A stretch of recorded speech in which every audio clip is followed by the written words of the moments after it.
Start করছিস? নমস্কার অনুপমদা, কেমন আছো? তোমাকে ছোট্ট একটা প্রশ্ন জিজ্ঞেস করবো।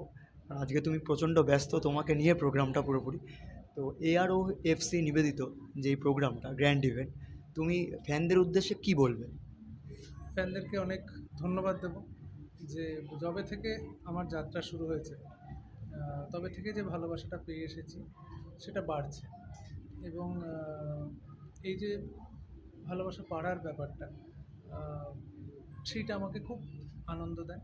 এবং এই এত মানুষ ভিড় করে আসে, এত মানুষ, তার মানে আমার গান কোথাও গিয়ে তাদের স্পর্শ করেছে। এবং সেটার জন্যই সেই আকুতিটা, সেই ভালোবাসাটা, এটার জন্য আমি কৃতজ্ঞ।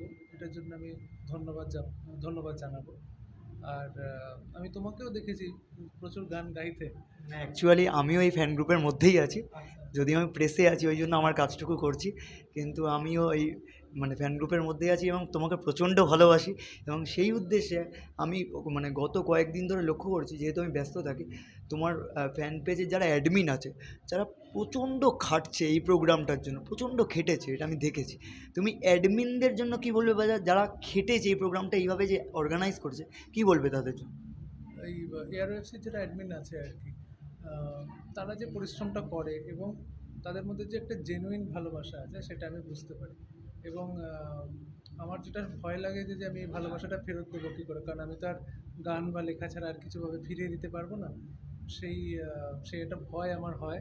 আর ওদের একটা সততা আছে, একটা ভালো কাজ করার ইচ্ছে আছে, সেইটা আমার খুব ভালো লাগে এবং আমি চেষ্টা করব যতদিন পারি পাশে থাকার।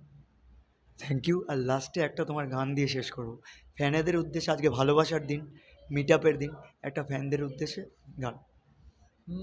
আমি সেই মানুষটা নেই, আমি সেই মানুষটা নেই। Thank you Anupam da, thank you.